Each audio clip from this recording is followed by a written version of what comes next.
All right. Obviously, pleased with the win, proud for the kids. It started Monday in practice, practiced well, good game plan by our coaching staff, and put good days of practice in. The kids were certainly ready to go, and so proud of the execution. It wasn't as clean as so when you go watch the tape, the old proverbial, it's never as good as you think, never as bad as you think. That's always the case, okay? So it was, no matter what the yard said or what the score said, we made big plays. Very proud of that. There's been some years or some games where you don't get those big plays. But there's plenty to clean up too now. There really is. The plays that we were not making big plays, especially offensively, were not good enough to it's going to eventually catch up to us. So we've got to clean those things up. You can't just live and die by big plays, all right? Because other teams are going to take those things away from you and make those tackles or cover those guys, and you got places to go. But it was good to see some new guys kind of chip in, and that's kind of what this team is about a little bit. Of course, Peyton and Logan had another solid game and certainly a big play, so it was good to see that. Getting Colton Dowell involved was huge. Colton's a good player. We got to continue to find ways to get the ball, to him. Getting Gene Odom involved and getting the ball in his hands, and he had the long little speed sweep, so that was great to see. True freshman Kevin Butler played and had 2 touchdowns. Ball kind of found him on both of them, and so that was good. So we played 2 true freshmen at wide receivers. Our top 2 receivers have still been out the last 2 weeks. So seeing some young guys get involved, some new faces, that's good. That's good for the program, good for our football team. John made some good plays, some good throws. There's certainly some things that seeing tape today, he'll see that he's got to clean up.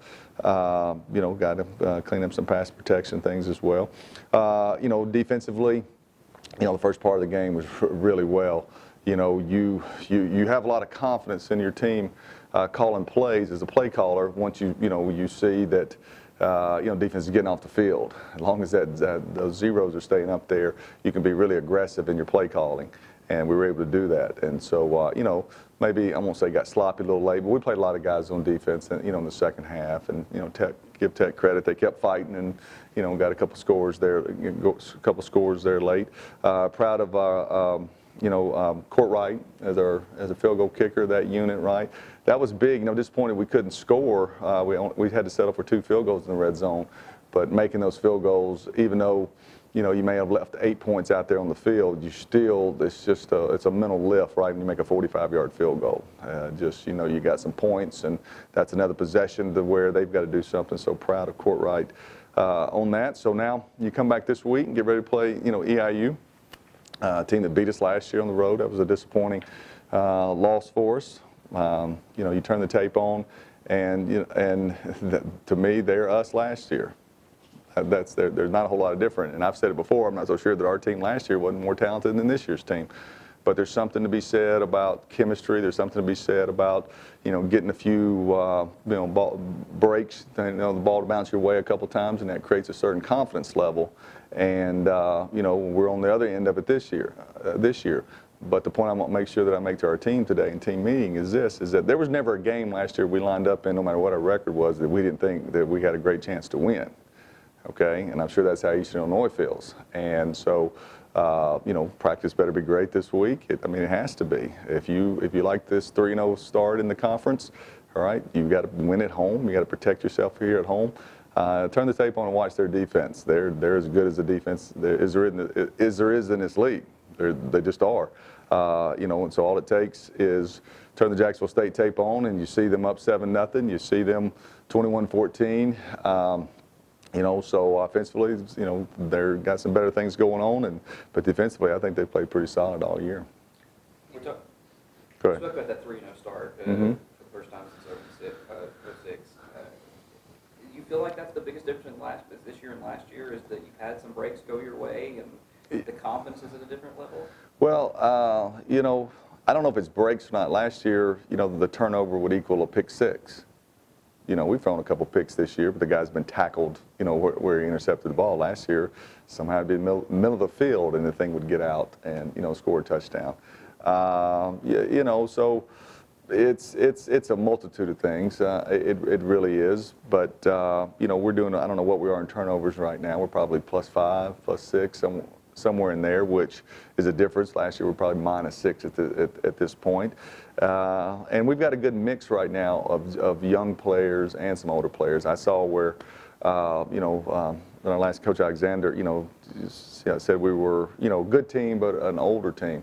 And he meant it in my utmost respect, but to me, this is the youngest team that we've put on the field in probably 5, 6, 7 years with as many freshmen that are playing. Okay, we played Cooley at fullback the other night, who's a true freshman as well, and then the 2 freshman wide receivers, and as I've said, the redshirt freshman quarterback, redshirt freshman tight end, true freshman at right tackle. So there's things that come with that, good and bad. The bad are inexperienced, not as strong as they're going to be down the road, but the good is this, the hunger in the building every day in meetings, okay? When you've got a good group of older guys that lead, in a positive way by example, and you put them with those talented young guys, it makes for a good mix for us right now. When you talk about being aggressive and play calling and that coming from the defense, throwing zeros up the score, does that also come too from the way John has progressed in the season? I had a lot of confidence from John. That's why he got to start, early in the season.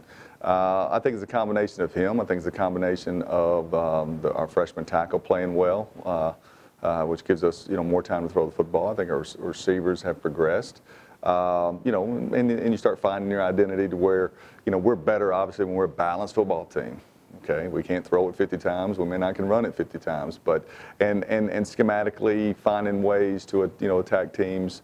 If they'll give us some throws, we'll throw the football all day. So it's a combination of things, but certainly confidence in John and his the game slowing down for him a little bit. He's certainly got things he can clean up, but he has a lot of confidence that that he can make throws, and it bleeds down to the coach staff and the team. Being a redshirt freshman coming into the season and to this point of the year, is this where you expected his progression to be, though? Yeah, or we wouldn't have started him. Okay, yeah, and like I said, you watch now you throw for 300-something yards, and one of them is a 6-inch pass. Okay, and so John's, he's aware of that, and that's 5 touchdowns. But but when you're, you say, well, one touchdown when the guy was wide open and on a busted coverage. No, it was, and he just flipped it out there. But being to have the awareness to go through his reads and keep the play alive, and his eyes are still open to find the guy that's standing there wide open, in the end zone. There's a couple plays that if he'd have thrown the post, led the guy across the field, Colton Dow would have ran through and probably scored instead of being, tackled. So those are some things that get cleaned up. We're happy to have the completion, but as I was pointing out in meetings this morning, as we played better teams, you're going to have to hit that post for a touchdown because they're going to tighten up in the red zone and you may not get that score. So it's still a progress, but no, I would tell you John's playing how we thought he would play. But he's getting great help from the defense, and he's getting some, the running game has helped him out certainly as well. 4-2 overall, 3-0 in the conference gives your team a lot of confidence. How do you keep a balance? Yeah. Your team being confident and being too confident? No, certainly that's a fine balance. In that you hear every coach in America, that are favorites going into certain games, talk about those things. No, you have to bring it to the attention. But and I visit with our staff today. They're still kids, okay? And I don't care if you're in the NFL or whatever. They're still the human nature and the instincts come out in you. I want more balls, thrown to me. I want more carries. I want more playing time. All right, and then you just have to keep reiterating with team success come individual rewards. Okay, and Terry Williams is a primary example of that. He only, I think he had 3 catches the other night, and Terry usually has 5, 6, 7, 8 catches. All right, 2 of them were on 3rd and 4. And he catches them in traffic, bodies the ball up, and we get the first down. So no, he's not the player of the week. No, he's not. He doesn't. I think now he's only got about 20 catches. All right, but you want to catch 60-something balls like you did last year and win 2 games, right?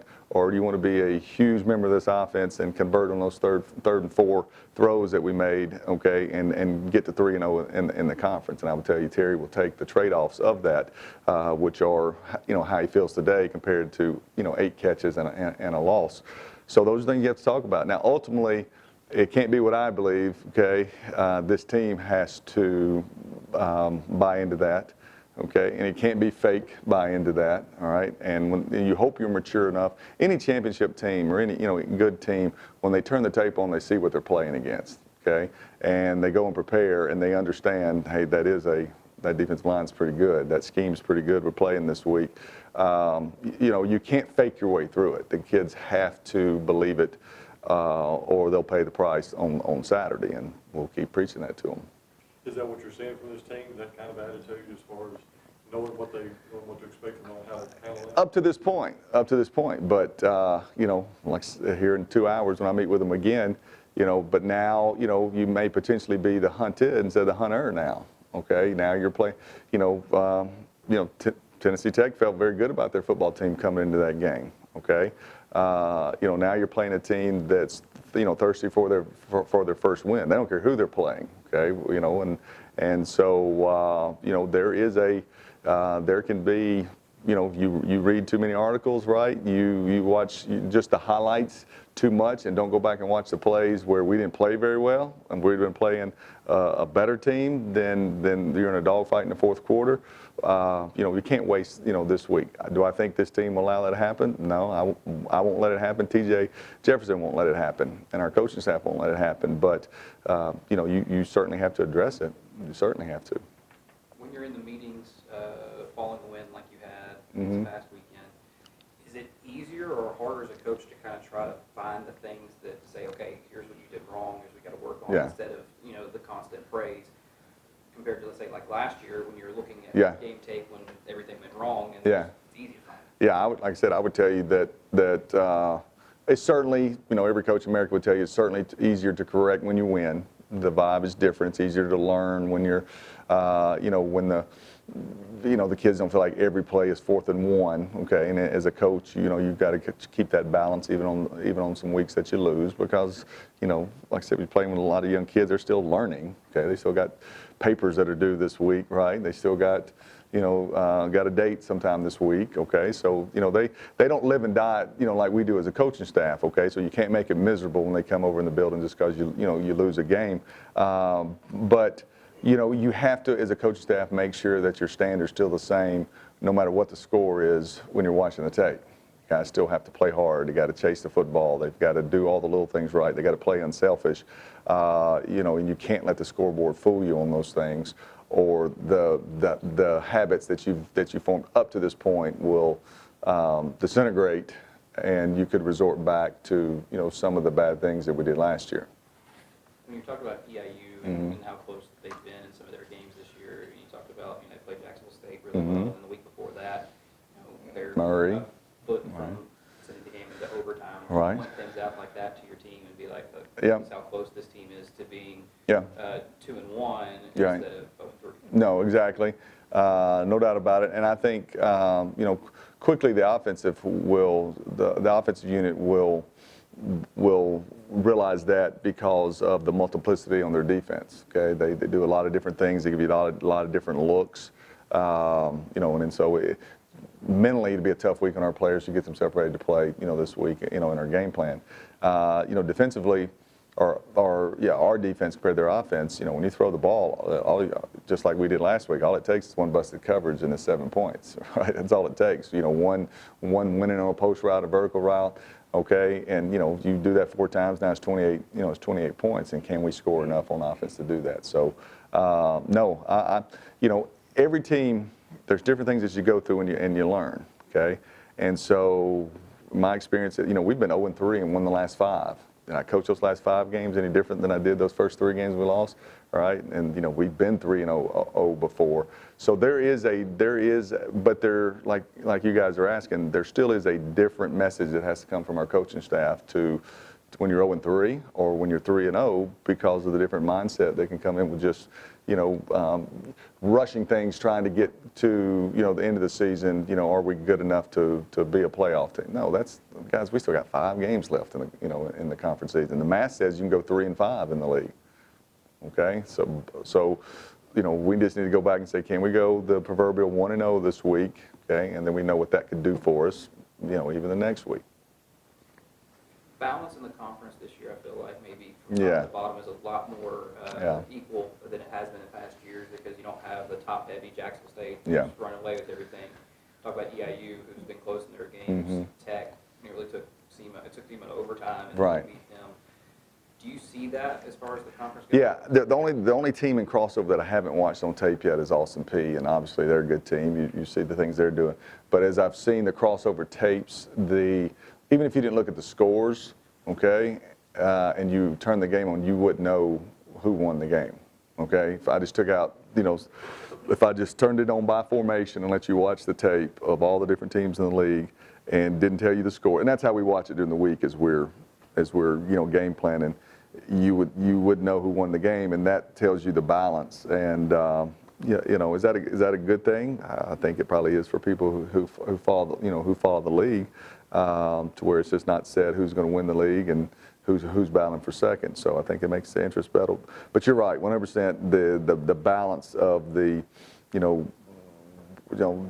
see the good things teams got going on. You see where their holes are. We have them too, okay? And I'm sure people see that on tape as well, which makes for a good, interesting Saturday.